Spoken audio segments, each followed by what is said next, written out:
Hi students, welcome back. Let's continue with our subject web technologies.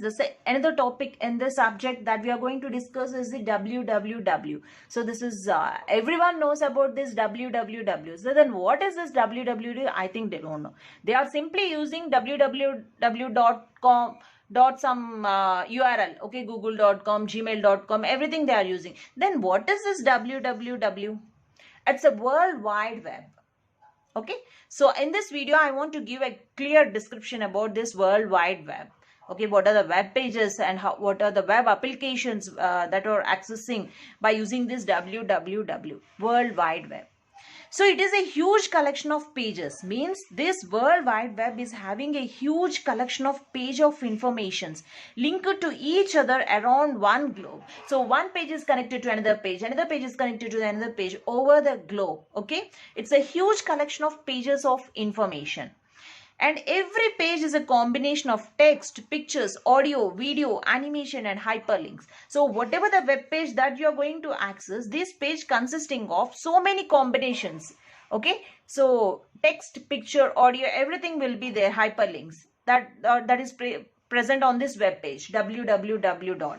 Okay, and first the Berners-Lee is the father of this world wide web. So he is the started this web pages.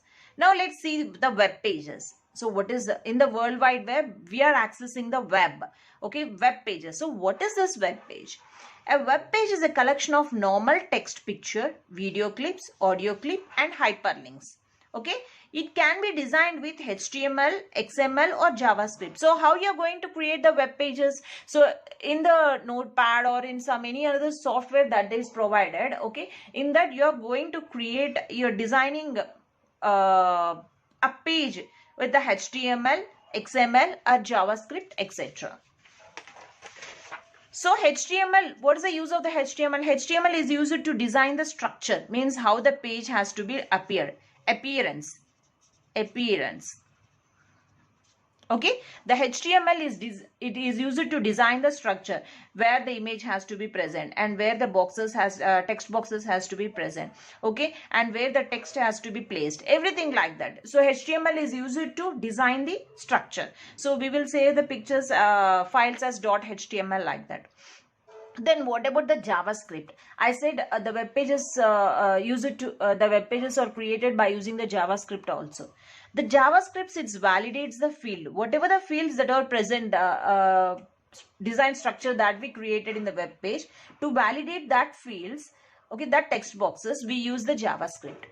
And XML is just like a HTML. It's just an advanced version of the HTML. So that is a web page. So a web page consisting of the normal text, images, video clips and some hyperlinks, everything will be present. So the web page is designed by using the HTML, JavaScript and XML. Okay, so the first page I created. So like this, the different pages we are creating. So what's the use of creating that pages? So that pages has to be linked one by one. So whenever I click one link, it has to navigate to the another page. Okay, so that's completely becomes the website. Let's see the website. So in the World Wide Web, it's just in a website. We are accessing the website by using that www. A website is a collection of interlinked web pages. So obviously, so whenever if you read completely this page, if you want to navigate to another page, you have to click on the hyperlink. So that hyperlink is going to navigate to another page. So that is only the website. So whenever if you open the Gmail, whenever you're given the username and password, whenever you click the button or whenever you click on the hyperlink, it is going to enter into the next page. Okay, it's a inbox page you are going to enter. So just like it, it's a that is a website. Whenever you're navigating to the another page, it becomes a website. A website is a collection of interlinked web pages. The website is accessed to the URL. So with the help of the URL, you are going to access. The URL is like http www.gmail.com. Okay, like that. So this completely you call it as a URL. Okay, it's a URL. It's just an address. Okay, if if you want to go to somewhere, you need to know the address, then only you can go to that place. In the same way, in the website also, if you know the URL, you can access that website. That is just an address. URL is nothing but the address to where you have to go. So if you want to access any particular website, you need to know the URL. Okay, Uniform Resource Locator. URL is a global address of web documents on World Wide Web. So it's just a global address of web documents on World Wide Web. The URLs are unique in nature and don't have a copy. Obviously, because if I want to access a particular website, that should be unique. It should not be repeated. If just like that, if you want to create a Gmail account, that Gmail account should be a unique. The same account should not be given to the another different persons, because that is a unique, that is a URL. Okay, so the URL, so just like that, the URL is also unique in nature and they don't have any copy. Actually, the URL is of two types. One is the protocol and another is indicated with the resource name. The complete URL is divided into two parts, protocol and resource name. So example C here, http://www.google.com. So I already explained HTTP. It's a protocol. It's a basic service provided by the internet to enter into that, navigate to that server. So HTTP is a protocol, hypertext transfer protocol, and www.google.com is a resource name. Okay, this protocol is the same and the resource name is whatever the website page address that you can give here. So this is about the website. The website is characterized according to their actually they are categorized into their functions, like personal websites. You are having their own personal websites. Commercial websites, it means everyone can access that website and they can post the messages, they can retrieve the message, everything. That is a commercial websites. And or like you can take this websites like Amazon. Okay, or else you can take the fashion websites, or for groceries, purchasing groceries. Those are all comes under the commercial websites. And the government websites, like if the Aadhaar card websites, okay, all the related to the government.gov.in, like that, those comes under the government websites. So the complete websites are characterized into their functions, according to their functions, as personal websites, commercial websites, and government websites. Actually, there are two types of websites, static and dynamic, which you call it as a static and which you call it as a dynamic. So you can take your personal websites as a static websites, because in the static websites you are having the information, lot of information you are storing in your site, that you call it as a personal website, information site. The another name for the static website is the information site. It has a complete information. It has the database consisting of complete information. The dynamic website, those are the interactive sites, just like the government or the commercial, everything is the interactive sites.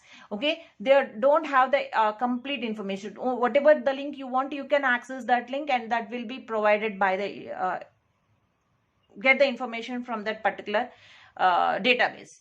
Okay, so the complete websites are divided into two types. One is the static and another is the dynamic, information site and the interactive sites. Now coming to the another concept in this World Wide Web is talk about the web applications. So in the World Wide Web, you learn about the web pages and the websites. Now coming to the web applications. So which items we call it as a web applications? Now let's see. You can run web application into browsers through URL. Obviously, so just like in websites, you can run those web applications into the browser using URLs. So there are two types of web applications. One is the service oriented and one is the presentation oriented. So what is the service oriented and what is this presentation oriented? Let's see.